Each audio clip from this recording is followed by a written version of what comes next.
So let's move on. We are going to start the first parallel sessions of this high-level conference. As in any other analog or physical conference, we will have two different rooms for each one of these sessions. I guess the title says what we need to know to choose which one to attend. Digital by default in courts, that's one. Digital by default in registration and notary affairs. The sessions will address the challenges and opportunities of both areas. Please choose between one of the rooms to follow the conversation, keeping in mind that if you are interested in both subjects, it will be possible to rewind the topics with the recorded debates that will be made available in the next few days. I ask now the moderators of the two sessions, Mário Belo Morgado, Deputy Minister of Justice, and Filomena Rosa, President of Institute for Registers and Notaries, to briefly present the sessions and start the debates after a short video prepared with the citizens' testimonials on how do they feel about having cases decided on fully online courts. Let's hear it. I believe that online dispute resolution is a great opportunity to provide a quicker, cheaper, and broader access to justice. However, the use of technology in online courts has to be very well planned and executed in order to avoid the opposite, which is a more limited access to justice through digital exclusion. Eu penso que casos mais pequenos poderiam ser decididos através do online. Os casos mais complexos, talvez presencial continuasse a ser bastante importante. Penso que não é uma boa ideia, porque no apuramento da verdade, o julgamento em tribunal, a inquisição das testemunhas, a linguagem corporal, a linguagem gestual, tudo isso contribui muito para que o juiz forme a sua opinião sobre o que é que realmente aconteceu.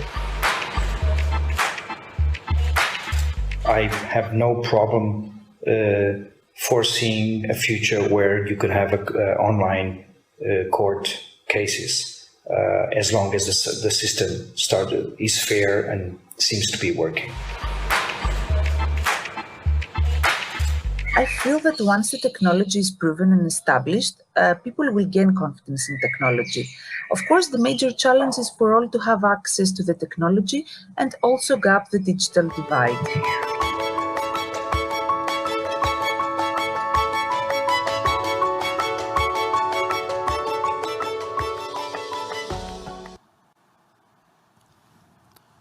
Muito bom dia a todos. Cumprimento vivamente todos os participantes neste ilustre painel, bem como todos aqueles que nos acompanham através dos meios digitais. O tema que nos traz aqui hoje, Digital by Default, nos tribunais, não poderia ser mais consentâneo com os desafios que temos enfrentado no último ano e que se mantêm. A digitalização da justiça é há vários anos um desígnio da União Europeia. Também em Portugal, a melhoria contínua do sistema judicial, que se pretende cada vez mais moderno, célere, eficiente e acessível, tem estado assente, em especial nos últimos 5 anos, numa grande prioridade: o desenvolvimento dos sistemas de informação e o aprofundamento dos processos de transformação digital, seja com as tecnologias já testadas, seja com a introdução de tecnologias emergentes, como é o caso da inteligência artificial, da internet das coisas, da realidade aumentada ou da blockchain. A justiça nacional e europeia está apostada e comprometida em continuar a trilhar o caminho da transformação digital, sem descurar os princípios da equidade, da transparência e da proteção dos direitos e dados pessoais. Ouvimos há pouco o interessante testemunho do professor Richard Susskind, mostrou-nos que existem ainda inúmeras oportunidades para tornar os serviços mais digitais e os tribunais mais funcionais e inteligíveis para a generalidade dos cidadãos. A digitalização dos tribunais confronta-nos com inúmeras questões, desde logo perceber quais são os grandes desafios tecnológicos, funcionais, culturais e regulatórios que ao sistema judicial se colocam. Um exemplo.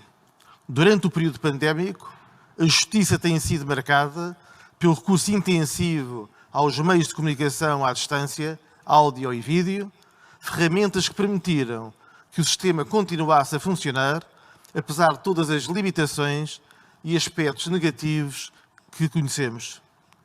Será que este novo paradigma veio para ficar? Quais as implicações funcionais na organização das instituições? Quais os desafios colocados pelo paradigma tecnológico? Refiro-me, por exemplo, à sua compatibilização com os imperativos de autenticidade e de imediação ou proximidade da prova, ou, por outro lado, à necessidade de ninguém ser excluído do sistema de justiça por eventual falta de competências tecnológicas. Com a experiência e ajuda dos nossos ilustres convidados, vamos precisamente conversar e fomentar o debate em torno do tema Digital by Default nos tribunais. O muito que já se fez abre-nos as portas para novos espaços de ação, novas áreas para explorar e descobrir.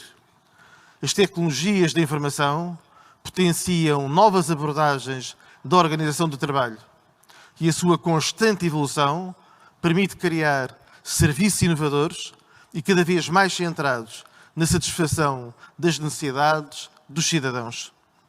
Começaria esta conversa com o Dr. Ruben Jovanes, que é juiz de Direito, exerceu funções no Gabinete de Estudos e Apoio do Conselho Superior da Magistratura e participou em grupos de trabalho nacionais e internacionais para a digitalização dos tribunais. A digitalização dos tribunais portugueses tem seguido uma trajetória de evolução contínua e consistente. À semelhança com o que se tem passado na sociedade em geral, diria que nos últimos 5 anos passámos de uma abordagem digital as possible para digital by default. Depois da experiência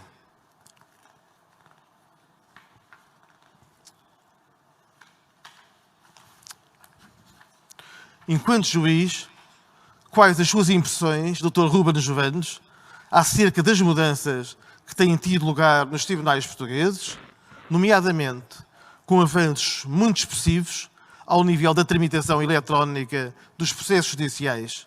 Quais os principais desafios tecnológicos, funcionais e culturais que lhe têm sido colocados enquanto juiz? Muito obrigado. Muito obrigado, Sr. Secretário de Estado. Antes de mais, agradeço o convite e este tema interessante. A nossa experiência tem sido curiosa neste aspecto, porque tivemos uma evolução bastante progressiva, ou seja, começámos com um sistema eletrónico que, no fundo, reproduzia muito o que estava no papel, até ele ser tornado obrigatório na sua tramitação, até ao ponto em que atingimos em 2019, em Portugal em concreto, em que o processo oficial passou a ser o processo eletrónico, ou seja, no fundo, o processo verdadeiro é o processo eletrónico e todas as reproduções descritas do mesmo são meras cópias de apoio ao trabalho do processo. A grande questão curiosa, penso, é que o grandes receios que se esperava quanto ao uso do processo estritamente eletrónico acabaram por não se verificar ou não tiveram a dimensão que podíamos pensar. E isto, a meu ver, tem duas razões. Em primeiro lugar, a justiça, enfim, acaba por chegar sempre tarde à esfera digital. Portanto, quando chegamos, lidamos com operadores que já lidam no dia-a-dia, na sua prática, quer privada, quer comercial, quer na atividade pessoal, com informática, com aparelhos informáticos. Portanto, aquilo que havia o receio de, no fundo, excluir algumas pessoas desta nova perspectiva, acabou por não se verificar.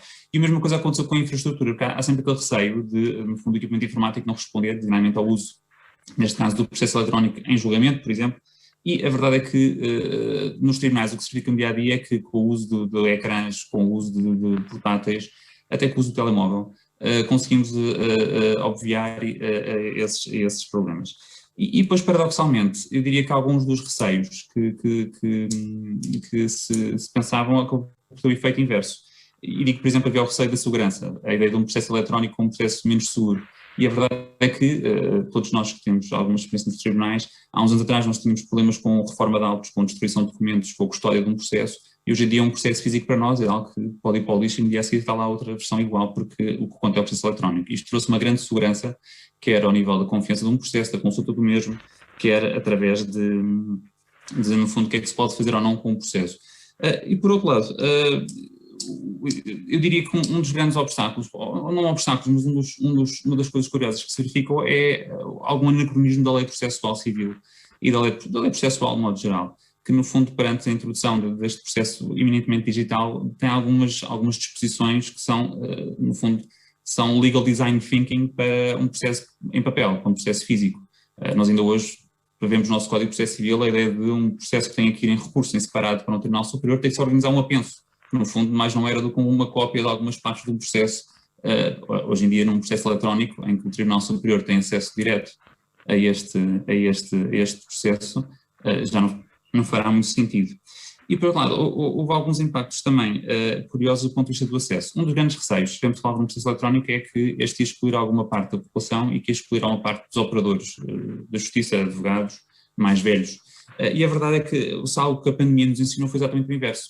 Ou seja, nós com a pandemia e com o problema de acesso aos tribunais exponenciado para toda a gente, ou seja, o problema de não se conseguir dirigir a um tribunal, de não interagir com o tribunal de forma segura, devido ao isolamento, o acesso foi integral. E curiosamente, no Tribunal do Trabalho, que é o Tribunal de Trabalho, essa redundância, colocou-nos algumas questões curiosas. No fundo, o que é que será mais difícil hoje em dia para uma pessoa em termos de acesso a um tribunal? Se é ter um telemóvel com uma câmara e o acesso a uma plataforma informática, se é ter que tirar um dia de trabalho ou uma manhã de trabalho para ir a um tribunal e estar presente para uma diligência, ainda que curta e às vezes até breve.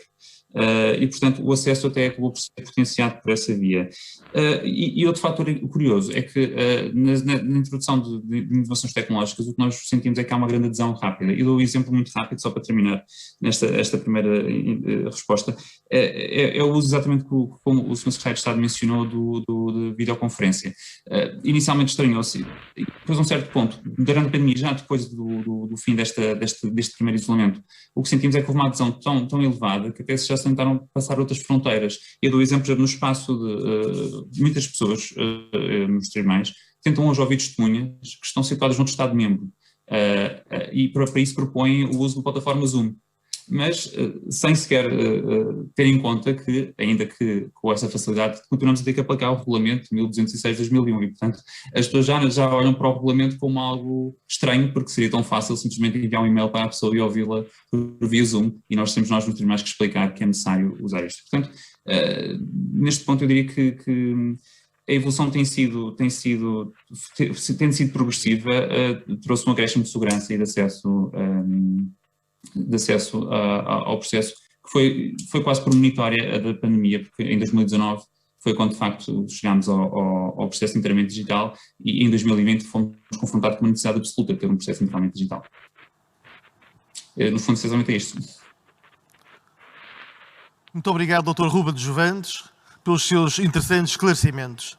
Dirijo-me agora ao Dr. Daniel Schneider, juiz do Supremo Tribunal de Berlim. Entre 2018 e 2020, trabalhou no Departamento para a Comunicação Jurídica e Eletrónica e o Processo Eletrónico do Tribunal, no Supremo Tribunal de Berlim, com forte contributo para os processos de digitalização no seio desta instituição. Depois da experiência relatada pelo Dr. Ruben Jovanes, como compara a experiência na Alemanha? Quais foram os principais resultados? E sabendo o que sabe hoje, alguma coisa deveria ter sido feita de forma diferente? Muito obrigado.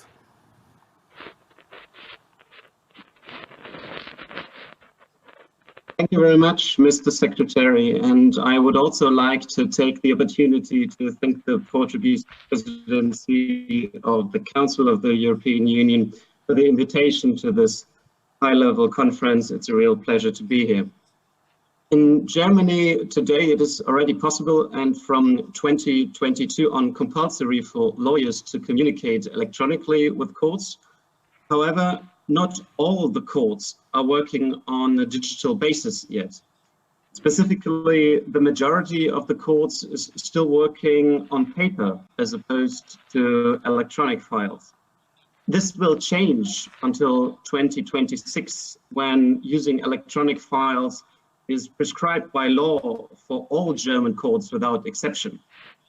It is mainly because of this legal obligation that the judiciary moved towards greater digitalization over the past decade. So in Germany, the main stakeholder for digital innovation in the judicial system is actually the legislator, not so much the judiciary itself or external factors like the economy or the lawyers. However, there has been a certain leap forward during the pandemic, specifically with respect to using video technology for court proceedings, which I hope will remain in use more frequently after the end of the pandemic. This has also turned the attention of many members of the judiciary to other advantages of digitalization, and I truly hope that this will speed up the process. What, in my opinion, should have been done differently is how this entire process was and still is organized. As you will be aware, Germany is a federal state with strong federal traditions. And except for our federal Supreme Courts, the entire judiciary is run by the 16 federal states. And they all have a different IT infrastructure and use different software. Moreover, there are also different IT systems within the same federal state, depending on which branch of the judiciary you're actually talking about. So, for example, criminal courts may use software that differs a great deal from the one civil courts are using. And on top of that, there are 5 different federal Supreme Courts, that is one for each branch of the judiciary, that again have a separate IT infrastructure. And each of these entities, the federal states and the federation, are managing their digital transition separately. Although there is some cooperation between some federal states with respect to some aspects of digitalization, there is no centralized planning and no centralized control of this process. This slows things down, makes them ineffective, and on top of that, more expensive. Many of our European partners have chosen a different, much more centralized approach, and in my opinion, that certainly has the potential to be much more effective.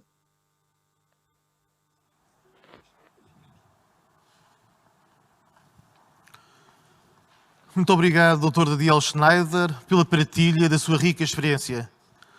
Sabendo que não existem receitas únicas, vamos agora saber um pouco sobre a experiência francesa através da doutora Maria Costa, chefe de divisão de impulso à mudança do projeto Portalis, no Ministério da Justiça francês, que tem uma longa experiência de mais de 20 anos a dirigir secretarias judiciais de vários tribunais e cujo gosto pela tecnologia a levou a fazer parte do projeto. O projeto Portalis é um projeto de transformação estruturante ao serviço de uma justiça mais próxima do litigante, mais moderna e mais transparente. Quais as características principais e qual foi o maior desafio que encontrou na implementação do projeto Portalis? É esta a pergunta que lhe deixo. Muito obrigado. Muito obrigada. Bom dia a todos e muito obrigada à presidência portuguesa por ter convidado a França. Vou-vos falar dos desafios e objetivos do grande projeto francês de transformação da justiça, o projeto Portalis, que foi lançado em 2015.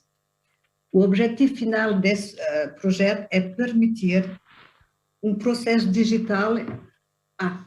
muito obrigado para a ficha. Um processo digital que seja do início ao fim, totalmente digital. Ou seja, desde o recurso ao tribunal até a transmissão da decisão num portal seguro. Para cumprir este objetivo, a relação do litigante à justiça francesa devia ser transformada, que ela seja mais próxima, mais moderna e, como disseram, mais transparente. O grande desafio do projeto no início foi bem esse: simplificar a relação e os meios de acesso à justiça. A primeira ideia forte do projeto foi constituir uma comunidade para co-construir as grandes etapas do projeto. Esta comunidade é composta de todos os representantes dos utentes finais, que sejam os profissionais da justiça ou os particulares, através de associações de vítimas, de consumidores ou de família. Assim, quando Portalis lançou o pedido digital, a comunidade foi consultada e trabalhamos juntos para garantir que o produto corresponde às expectativas de todos. A segunda ideia forte do projeto foi tornar a instituição da justiça mais acessível, que ela seja explicada e entendida pelos utentes. É por essa razão que lançamos, em maio de 2016, um site internet, justice.fr. É um site completo de informação sobre a justiça, sobre as formalidades, os procedimentos. Hoje, o site conquistou mais de 18 milhões de visitantes em França.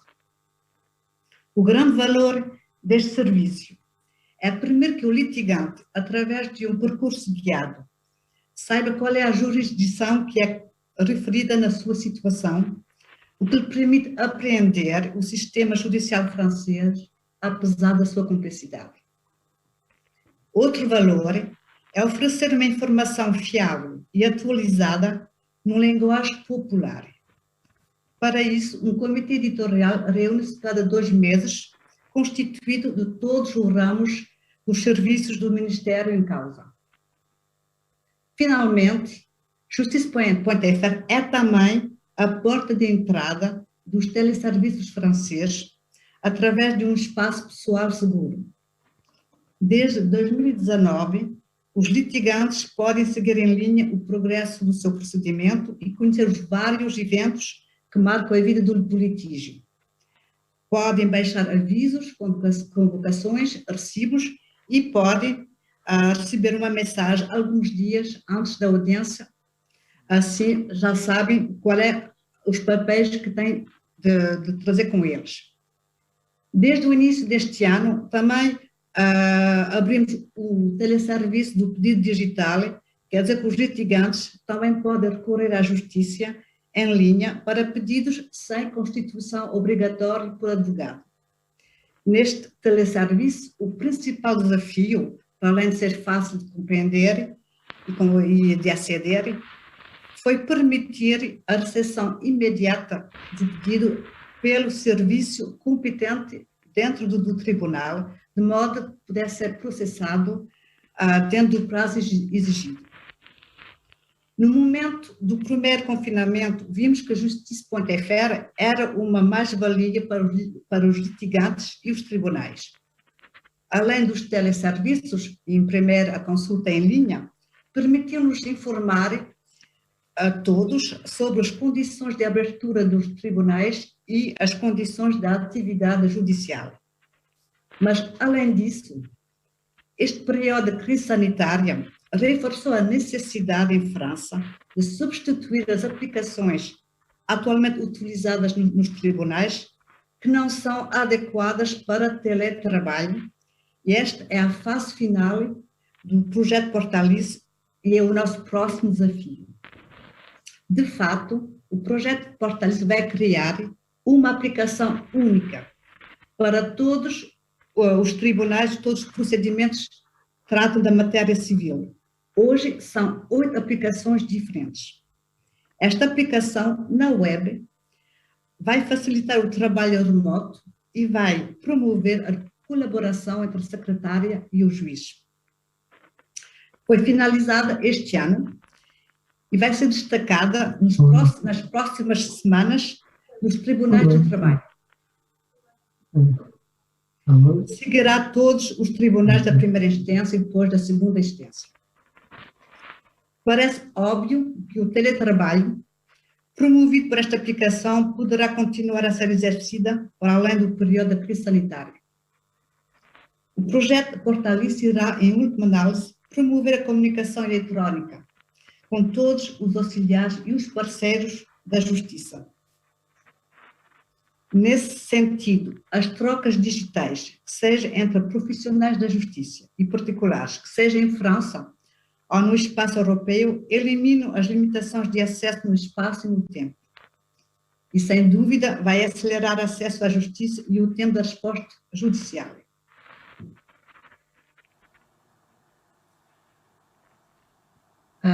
Não sei se... Muito obrigado, doutora Maria Costa, pelos seus importantes contributos. Vamos agora ouvir o doutor Rui Maurício, ex-coordenador do Centro de Formação Online da Ordem dos Advogados. Atualmente é consultor de tecnologias de informação para o direito, é responsável pela gestão do site Portal Forense, que desde 2004 é um site de referência em matéria de ferramentas e conteúdos jurídicos. Em 2018, foi generalizada a consulta dos processos judiciais online em Portugal. Desde aí, foram feitos mais de 500.000 acessos, 60% dos quais em horários em que os tribunais se encontravam encerrados.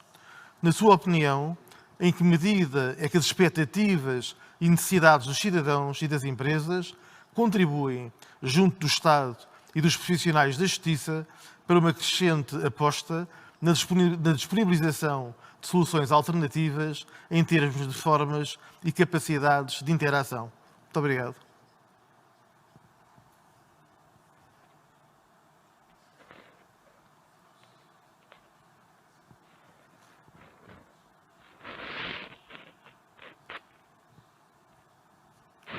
Peço desculpa, bom dia, obrigado.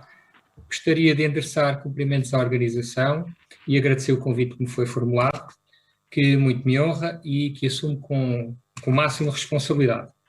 À nossa plateia, permite-me remeter virtuais e calorosos abraços e, por que não, também uns beijinhos. A lot of kisses para todos.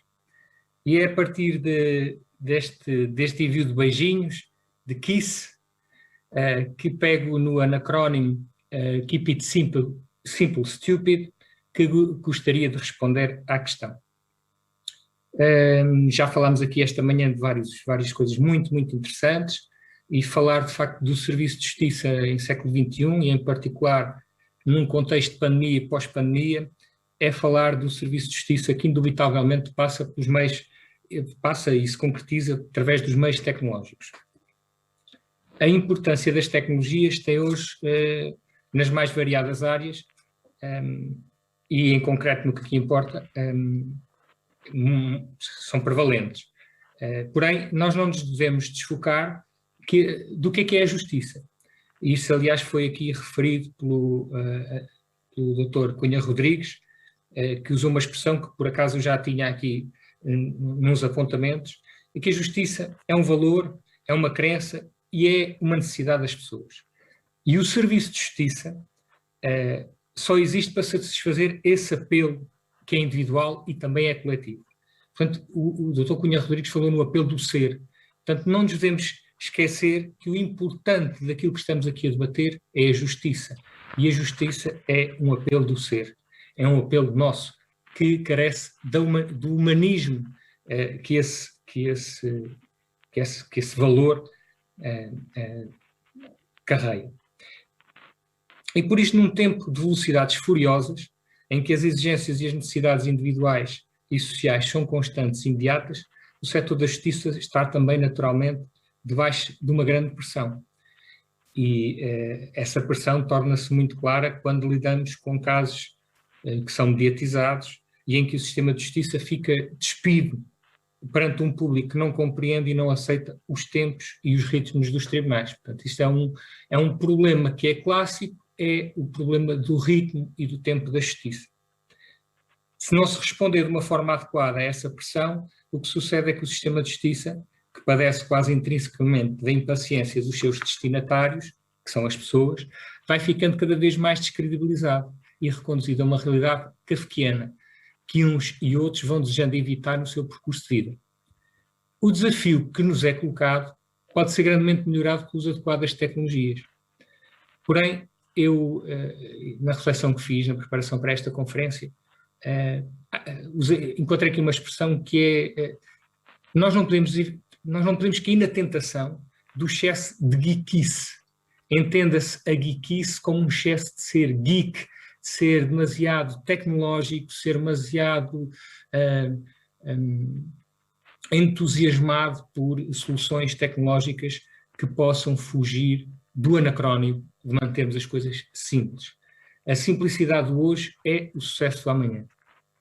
Por isso, na minha opinião, ao invés de se procurar soluções tecnológicas que se adequem a cada contexto, a cada workflow, a cada preocupação processual, de leis complexas, com muitas linhas e sublinhas e alíneas, deve-se imprimir a atenção em 2 núcleos do sistema de justiça, que é transversal a todos os tipos de processos: a comunicação documental e as diligências processuais e de prova. E eu, como não tenho aqui muito tempo, vou-me só focar na primeira, na comunicação documental, que na sua essência, um processo digital funciona através da entrada de documentos e da saída de documentos. Uma pessoa tem uma pretensão que apresenta num tribunal e o apresenta através de um documento. E esse documento dá entrada, é tramitado e gera uma saída de um documento. Aquilo que se vê, aquilo que se discute muito é a complexificação desse sistema. Também o Dr. Cunha Rodrigues falou que, de facto, o sistema de justiça está debaixo de uma grande complexidade e a tecnologia trouxe ainda mais complexidade. O desafio é simplificar essa complexidade e termos presente que o objetivo da justiça, naquele apelo do ser, é a celeridade e eficácia, naturalmente sobre o escopo e sobre uma base de segurança que tem que ser forte, mas esta celeridade e eficácia não são exigências que possam ser meramente tecnocráticas ou políticas, são exigências das pessoas. E o tema desta conferência é a justiça para as pessoas. E nós temos que ter presente que a confiança que essas pessoas depositam no sistema, que está abalada no contexto em que vivemos, tem que ser reforçada. Nós temos que dar confiança através das tais aplicações, das tais ferramentas que são disponibilizadas e, na minha opinião, o sucesso das soluções tecnológicas adotadas e a adotar para melhorar a celeridade e eficácia do sistema passa por soluções simples, normalizadas e transversais, de preferência integradas em portais ou áreas de utilização comum, evitando-se realidades díspares, com procedimentos díspares, com necessidade de, por parte dos operadores e das pessoas, do consumidor final, portanto, do utente final da justiça, de estar apetrechado de uma miríade de aplicações e de tecnologias para aceder a essa realidade. Portanto, o desafio é colocado não só no patamar do desenvolvimento tecnológico, mas também grandemente na simplificação das regras processuais e na sua flexibilidade. E eu terminava esta minha primeira intervenção indo buscar a participação do Dr. Richard Susskind, que fez no painel anterior, na participação anterior, que é a necessidade de nós voltarmos para o quadro branco, e às vezes reconstruir o sistema de justiça. Portanto, construir e encontrar soluções dentro de um sistema que é demasiado complexo pode ser um contributo negativo para a simplificação do problema. Muito obrigado. Muito obrigado, Dr. Rui Maurício, pela sua interessante intervenção. Gostaria agora de colocar uma questão ao Dr. Rui Batista, Procurador da República, atualmente a exercer funções como coordenador dos gabinetes de coordenação dos sistemas de informação e de acompanhamento de projetos da Procuradoria-Geral da República de Portugal. O confinamento e outras consequências da pandemia obrigaram no último ano, aqui e em todo o mundo, a uma enorme capacidade de adaptação da sociedade e dos tribunais.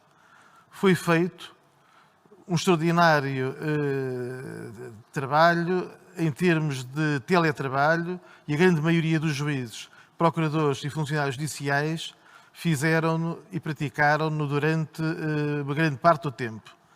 Também foi muito utilizada a videoconferência para a realização de diligências e julgamentos, em muitos casos com quase todos os participantes a intervir de forma remota. Enquanto Procurador da República, como sentiu os efeitos da pandemia no funcionamento dos tribunais e quais são os seus testemunhos quanto à capacidade e ritmo de adaptação à mudança por parte das pessoas. Muito obrigado. Bom dia, ou boa tarde a todos. Queria cumprimentar a todos que estão a assistir e agradecer na pessoa do Abel Morgado o convite e dar os parabéns para este evento, que a temática de facto é crucial do nosso ponto de vista da Procuradoria-Geral da República para a Justiça. Eu queria partilhar da experiência da parte do Ministério Público. Na vertente judicial, eu revejo-me na descrição do Dr. Ruben Jovanes, que fez da digitalização dos tribunais e da adaptação rápida à possibilidade de realizar os atos judicialmente e a digitalização dos processos. No entanto, no Ministério Público as coisas estão um bocadinho mais atrasadas, digamos assim, isto por uma razão, porque o Ministério Público, as necessidades do Ministério Público são diferentes de umas necessidades da magistratura judicial. Eu costumo usar às vezes uma expressão que para o juiz o que não está no processo não está no mundo.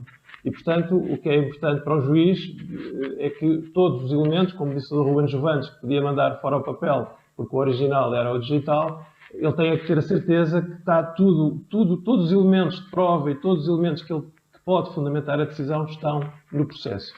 O Ministério Público, como uma estrutura de iniciativa, não tem a função, ele tem que colocar o mundo no processo. Digamos, não é uma questão de ter o processo, o que não está no processo é ter o mundo, nós temos que garantir que o mundo, da parte que nos compete das nossas atribuições, nomeadamente na investigação criminal, na defesa do ambiente, património cultural, ir à procura de crianças, como foi aqui referido, por exemplo, ou pessoas vulneráveis, por exemplo, também é um dos temas fundamentais desta presidência e muito bem, aí que o Ministério Público tem um papel relevante para a defesa das pessoas mais vulneráveis. Nós temos que ir encontrar a sociedade para recolher elementos que possamos colocar num processo e depois, quando for necessário, solicitar essa intervenção judicial. E, portanto, o Ministério Público precisa de uma digitalização que não é apenas, obviamente, uma versão de digitalizar o papel, se quisermos, ou digitalizar a informação que está. Nós temos que estar em contacto com a sociedade civil, temos que estar em contacto com o mundo, para que depois podemos colocar no processo, de forma digital, o tal Digital by Design, essa informação. E isso, de facto, é um desafio que faz com que as plataformas para o Ministério Público não podem ser ou não devem ser, é a nossa visão neste momento, e estamos a trabalhar, obviamente, incluindo com as restantes entidades públicas, nomeadamente o Ministério da Justiça, para criar uma estrutura, uma plataforma digital que permita ao Ministério Público realizar as suas funções e que não são uma mera adaptação de uma plataforma judicial. Eu digo mera, não é nem superior, nem é diferente, tem necessidades diferentes para o Ministério Público. E, de facto, esta abertura do mundo que o Ministério Público tem que ter faz com que, de facto, a origem da informação que chega ao processo do Ministério Público é diversa. Pode ser tudo, pode ser uns documentos que são encontrados numa casa, num monte, em que se foram lá fazer apreensões no âmbito criminal, e, como sabem, o Ministério Público em Portugal é mesmo o titular da investigação criminal. E por isso é que os processos do Ministério Público não estão submetidos à regra da digitalização obrigatória, tudo tem que estar digitalizado. E por isso é que, infelizmente ainda, eu digo infelizmente porque de facto é um caminho que temos que percorrer, o processo da parte do Ministério Público são todos em papel ainda o original ainda é em papel. E, portanto, eu costumo dizer que eu estou dentro da caixa, eu não sou uma pessoa fora da caixa, eu estou dentro da caixa e sou mesmo tradicional. E falo muito ao século XIX, que é quase aquele que eu conheço, mas é em papel que é tudo feito. Mas, obviamente, como também foi referido aqui, todos nós já vivemos no mundo digital e milhares de instituições à volta. E começamos a estar à espera que a Justiça também responda da mesma maneira. E, portanto, eu se calhar não estou à espera que receber em casa um envelope com os meus documentos, eu quero à noite ir consultá-los, sem precisar de ter que discutir aos tribunais. Portanto, o Ministério Público precisa, e que neste momento ainda não tem, por isso foi difícil, obviamente com uma grande adaptação dos magistrados, o Abel Morgado está a perguntar essa capacidade de adaptação, obviamente teve, as pessoas trabalharam em casa, partilharam ficheiros, conseguiram fazer inquisições também via digital, aceitaram os e-mails, foi tudo, as tais conferências em Zoom ou plataformas digitais, tudo isso foi adaptado, mas há de facto uma necessidade de um maior investimento, e esta conferência será certamente um momento de reflexão e também de reforço do investimento que está a ser feito na parte digital, porque o Ministério Público precisa estar em contacto, de facto, com todas as estruturas digitais para integrar. Para dar um exemplo para o Ministério Público, esta Digital by Design não é um Digital by Design da plataforma do Ministério Público. O que nos interessa a nós é que em todas as entidades, pelo menos as públicas, que essas serão mais fáceis, quando também desenvolvem os seus sistemas, e todas estão a fazer esse processo de digitalização, permitam fazer uma interação com o Ministério Público já Digital by Design, para que os elementos possam surgir na plataforma do Ministério Público, para que, digamos, o mundo também entre digital no Ministério Público. E, de facto, é verdade que o mundo está todo a digitalizar-se. Portanto, nós não estamos a criar uma coisa diferente, estamos apenas a alinhar-nos com todo este mundo em redor para poder instruir os processos do Ministério Público já de uma forma digital. E, portanto, esta era só a mensagem que a plataforma do Ministério Público a desenvolver tem que ser muito aberta à sociedade, aberta a outros sistemas, para poder falar com eles. A interoperabilidade é uma palavra-chave, a capacidade de partilha de dados estruturados é outra palavra-chave do nosso Digital by Design, e é isto que estamos, de facto, a querer investir nos próximos anos para nós podermos desenvolver as nossas funções. Por agora era isto que eu queria partilhar. Muito obrigado, Dr. Rui Batista, pelo seu importante contributo. Vamos iniciar agora uma segunda ronda de questões aos nossos oradores. E eu pedi, perante a todos, uma grande disciplina em termos de observância do tempo que está previsto. Falando ainda de adaptação e mudança, o Dr. Ruben Jovanes pertenceu ao grupo de trabalho do Magistrados, assim contribuindo para a nova interface para juízes, onde algumas destas novas ideias têm sido debatidas. Como imagina o seu papel como juiz daqui a 10 anos? E que adaptações serão exigidas aos vários profissionais que atuam nos processos judiciais? Muito obrigado.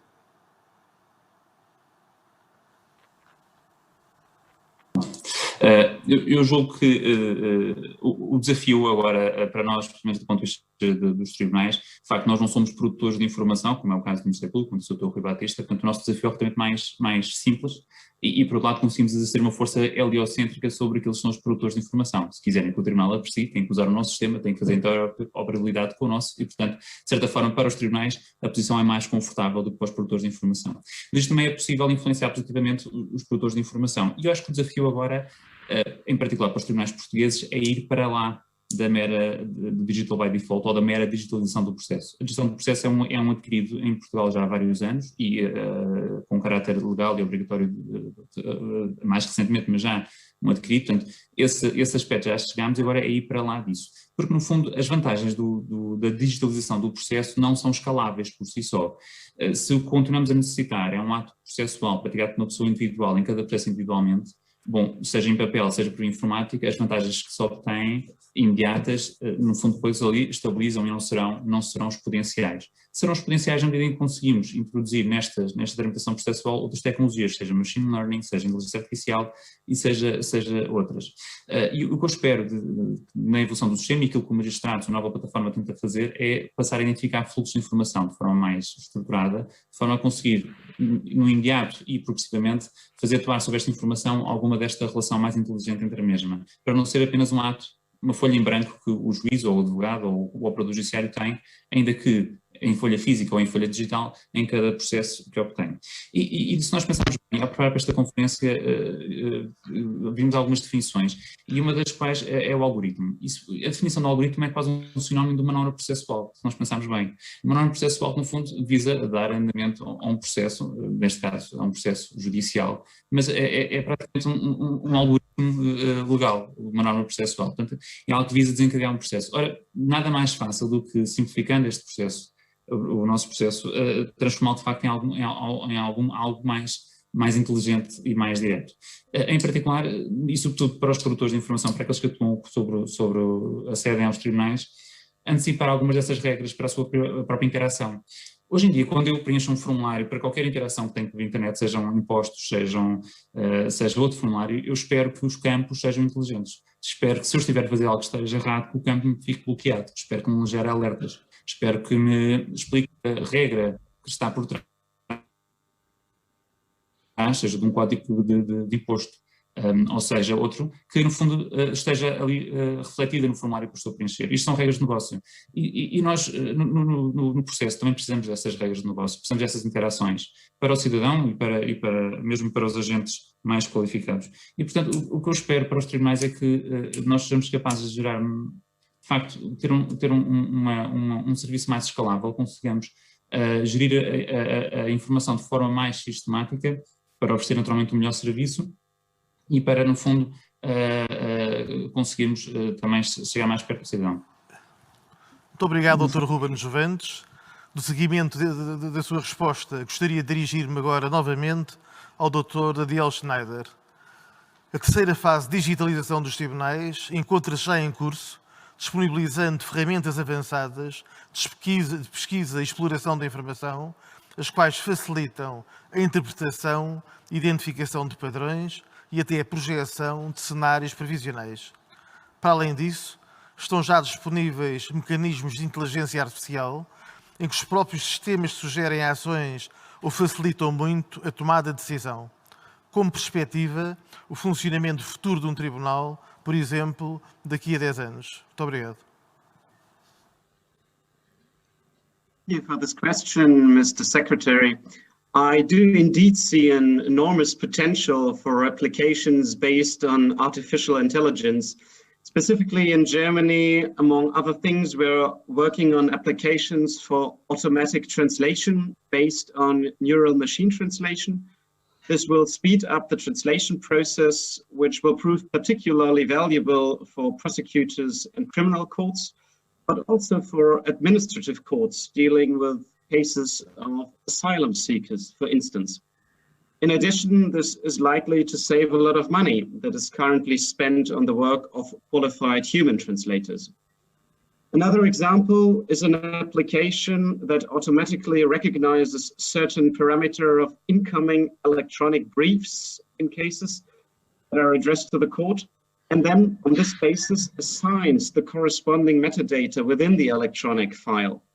For example, the application recognizes that the brief was handed in by the plaintiff of the lawsuit, that the plaintiff announces that he has changed his post address, that the case is about the termination of a rented apartment, and so on and so on. The application then integrates these metadata in the electronic file belonging to this case, so it is instantly available to the judge. Otherwise, this work would have to be done by humans. Moreover, this application is also designed for automatic anonymization of decisions by the courts, which is a necessary requirement for publication of decisions with respect to data protection, as you will be aware. These are applications we are currently already working on and that will hopefully be in use in a couple of years. But in a more distant future, like 10 years' time, I can see developments with respect to artificial intelligence that go much further. Even though there is a very broad consensus among German judges that the final decision of a case must always remain in the hands of a human judge and not be yielded to some kind of computer, the so-called robo-judge. I can imagine applications that do a lot of research for the human judge and put forward propositions based on the merits of this research. As a judge, I would find it very helpful if the application was able to search the judicial databases for precedent and then present these decisions to me, maybe even with a proposition how the case lying before me would be solved according to this precedent. We have heard by Richard Susskind, one of the speakers of today, about software of this kind that is already in use in the United States for predicting the outcome of certain cases. And even further down the timeline, I can imagine an artificial intelligence application reading the lawyer's briefs and then making a proposition for on which facts the parties of the suit agree upon and on which facts they don't agree. So the court has actually to consider evidence of both parties to find out the truth. That is a distinction that is very important in German civil law. So after all, I think there is a lot of potential that we can already foresee, but the development of technology is very fast in this area. So I think in 10 years, we almost certainly will be talking and maybe already using technology that nobody dares to dream about today. And I would like to close by joining Richard Susskind in encouraging policymakers, judges, prosecutors, and the entire judiciary to show courage, not to be hesitant and conservative with regards to technological change in the judiciary, but to be open to these kind of innovations that are all but certain to come about. Thank you. Muito obrigado, Dr. Daniel Schneider. Reitero o meu pedido aos oradores que faltam para não despenderem mais 3, 4 minutos nas suas respostas. Temos estado a pensar o futuro há cerca de 10 anos, mas em certa medida a verdade é que o futuro é já hoje. O atual contexto de pandemia foi o ponto de viragem para a adoção de várias tecnologias inovadoras nos tribunais. Deste modo, pergunto agora novamente à doutora Maria Costa, na sua opinião, vamos retomar a realidade pré-pandemia? O trabalho judicial poderá ser ainda mais diferente nos próximos anos? E como podem as tecnologias facilitar e potenciar o acesso à justiça, seja a nível nacional, seja a nível europeu? Muito obrigado. Bom dia de novo. Já evoquei no início o que o confinamento fez melhorar a relação dos litigantes aos tribunais. Falei do Justice.fr, falei de uma aplicação única, que é para dizer, temos de pensar da coisa de uma maneira mais global. E a primeira resposta que nós damos a este período de crise sanitária foi mesmo, e temos de desenvolver ainda mais, a abertura dos serviços digitais. Correr à justiça e ser informada sem ter de se deslocar ao tribunal. Esse vai ser o futuro e temos de trabalhar nesse caminho. Mas aceder à justiça é também ter uma resposta judicial num prazo rápido. E isso é também o segundo desafio e, por isso, a desmaterialização, do processo que estamos iniciando vai permitir reduzir esses prazos com as transmissões instantâneas. E isso vai ser o caminho que vamos seguir nos próximos anos, seja em França, mas espero também no espaço europeu. Mas quero dizer também hoje é que o digital não é a única resposta. Temos também de simplificar o acesso à lei, é também simplificar os procedimentos. É favorizar uma resolução alternativa do litígio. E isso vou caminhar para as palavras do professor Susskind, nem todos os litígios têm preciso passar para um tribunal. E agora também temos que pensar no valor que tem ter o debate judicial. Nem todos os litígios têm de passar para tribunais. E a reforma atual do Estado francês é também a desenvolver os litígios que não precisam de audiência. Há certos litígios que não vão passar para tribunais podem ser resolvidos sem que uma audiência tenha prazo no tribunal, para todos os litígios simples. Em última análise, o que quer dizer é que o acesso à justiça deve ser, certo, desenvolvido, mas também deve ser garantido para todos. E todos os serviços que nós desenvolvamos, tudo que nós metemos em marcha com os teleserviços, não podem ser impostos aos litigantes, porque eles devem, se o desejam, devem poder manter um modo tradicional de interação com os tribunais.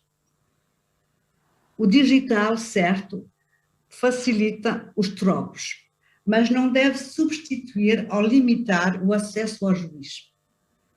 Esse será o último desafio da Europa, será o último desafio da França, é evitar que o digital deixe de fora uma parte da população e uma parte demasiada do debate judicial.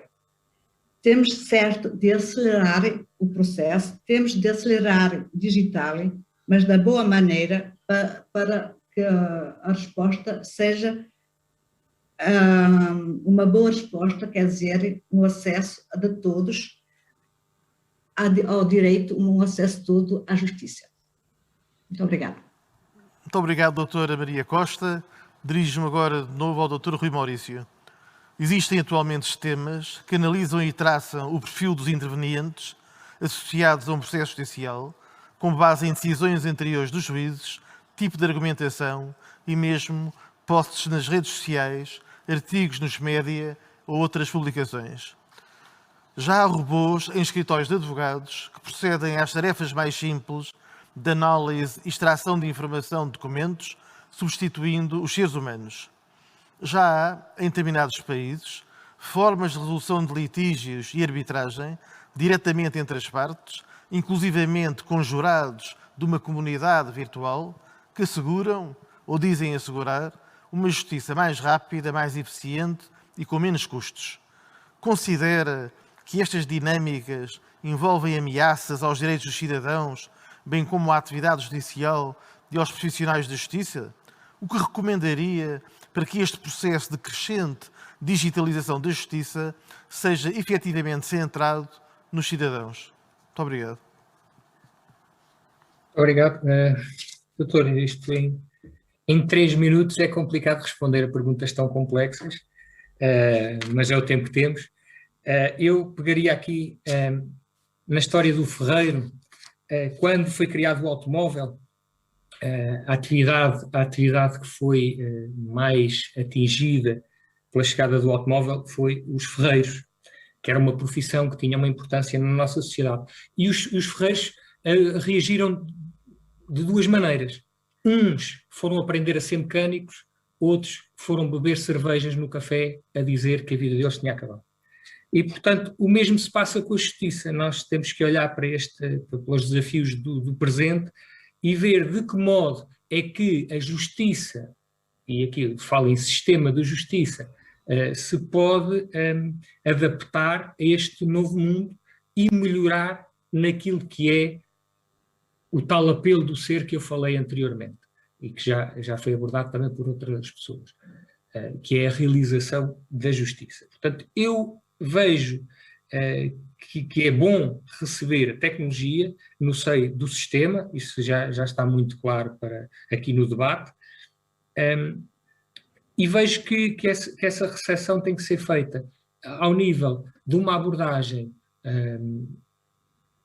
quer ao nível da inteligência artificial, quer, nomeadamente agora com outras realidades, como a blockchain, como a resolução de litígios e arbitragem peer-to-peer, de uma forma a sempre ter o foco no resultado final, que é a resolução dos problemas das pessoas.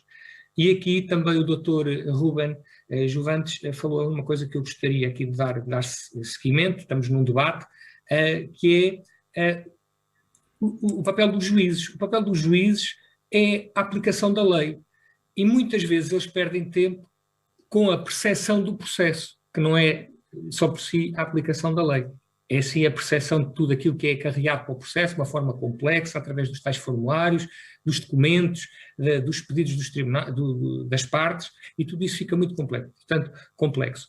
Tudo aquilo que a tecnologia puder ajudar para, no fundo, sistematizar também aquilo que o Dr. Daniel Schneider aqui referiu, sistematizar em metadata, em que possa trazer para o julgador e para a decisão final uma aplicação da lei mais rápida, mas também mais aceitável, por ser mais justa, por ser mais equilibrada e por ser mais segura também, isso é importante. Portanto, hoje em dia sucedem-se diariamente centenas, diria mesmo milhares, de atentados à integridade moral e física das pessoas nas redes sociais, rastilham-se fenómenos que geram perigos de ordem social e segurança social e pessoal, sob uma forma de impunidade ou de ineficiência do sistema de justiça. Como sabem, pululam nas redes sociais conteúdos fraudulentos, que promovem a burla, a usura, a divulgação de dados pessoais, a integridade física e moral, o bom nome, etc., sem rolo nem rei. E a internet é um bem, a rede é um bem que devemos preservar e garantir numa sociedade moderna, livre e democrática, mas temos que criar, de facto, temos que ter uma capacidade de resposta ao desafio que é colocado, que é a soberania dos tribunais e a realização da justiça, estar à altura e responder no tempo, neste novo tempo, que é um tempo mais vertiginoso, sob pena de nós termos uma quebra de confiança muito maior do que aquela que estamos a viver atualmente. Muito obrigado, Dr. Rui Maurício. Uma última pergunta para o Dr. Rui Batista, a propósito deste futuro digital, em que, a par da inteligência humana, estará cada vez mais presente a inteligência artificial, com capacidades extraordinárias ao nível do cruzamento de dados e velocidade de decisão. Que preocupações éticas e jurídicas lhe suscita perante este futuro, nomeadamente em termos de autonomia, de igualdade de acesso à justiça, de preservação da confidencialidade, de reserva de acesso e de gestão dos dados? Que medidas deveríamos estar, desde já, a considerar? Muito obrigado. Tendo em conta que será muito rápido, penso 1 minuto ou 2, e agradeço a questão que é fundamental, mas como já foram em várias intervenções, desde a Sra. Ministra da Justiça no início, várias preocupações, eu queria suscitar uma que penso que talvez seja prévia a todas elas, que tem a ver com a governação do sistema, com a governance, digamos, de toda esta inteligência artificial. Porque normalmente diz que informação é poder e agora também diz que algoritmo é poder, e a estrutura constitucional do Estado baseou-se numa ideia de separação de poderes, também foi referida, aliás, pela Sra. Ministra da Justiça, em que quando se pergunta quem guarda ou guarda, a solução foi criar vários guardas que fazem um sistema de interação de checks and balances, digamos assim. E se o algoritmo agora é poder, a pergunta que se faz agora já não é quem guarda ou guarda, é quem guarda o algoritmo. E eu penso que para responder às questões todas que referiram sobre proteção de direitos, da autonomia, da independência das magistraturas, era muito importante também que as magistraturas que governassem o algoritmo, digamos assim, para garantir de facto esta não intromissão. Se calhar dando um exemplo muito rápido, se hoje em dia, e para não ser corporativo, admitindo que um juiz vai tomar uma decisão, o Dr. Ruben Jovanes vai tomar uma decisão, se ele de manhã, antes de tomar a decisão, recebesse de um outro poder do Estado, a Assembleia ou o Governo, um conjunto de propostas de decisão, seria um escândalo com esta intromissão na sua liberdade de decisão. Se for um algoritmo a apresentar, mas dominado por essas mesmas entidades, já não é um problema. Normalmente o que se refere é que as tecnologias são um bocadinho neutras, ou seja, atualmente, que era um computador, se for inteligência artificial já não são neutras. E o que foi referido sobre a possibilidade de um algoritmo replicar preconceitos, até porque o número das decisões que são conservadoras, por exemplo, não haveria inovação, porque os algoritmos têm o problema de replicar aquilo que foi feito antes, por isso é que eu no Spotify só ouço músicas que eles acham que eu gosto e não me surpreendem com coisas novas. A decisão também do Dr. Ruben Jovanes, que certamente há momentos em que ele precisa de inovar, digamos assim, é muito importante que o algoritmo esteja na posse, digo eu, ou seja, gerido com estes desafios todos, também pelas magistraturas da governação, ou seja, é muito importante que as soluções dos problemas, das perturbações que o Dr. Bel Morgado muito bem referiu, seja o próprio Poder Judicial a procurar com um caminho para saber quais as soluções que foram surgidas. Portanto, eu acho que antes de resolver os problemas também temos que pôr a questão da governação do sistema. No minuto que me deram, penso que queria só partilhar esta informação. Muito obrigado, Dr. Rui Batista. O nosso tempo está prestes a terminar. Queria agradecer a todos os oradores a grande riqueza desta nossa troca de ideias e de experiências. Estamos, de facto, perante um admirável mundo novo, cheio de oportunidades e desafios. As tecnologias da informação e a inteligência artificial ajudam-nos a fazer mais e a fazer melhor, mas não podemos descurar os princípios e valores matriciais do Estado de Direito. O centro das preocupações do sistema de justiça tem de continuar a ser ocupado pelo cidadão e temos de assegurar que neste processo vertiginoso ninguém é deixado para trás. Muito obrigado e continuação de boa conferência a todos aqueles que nos veem.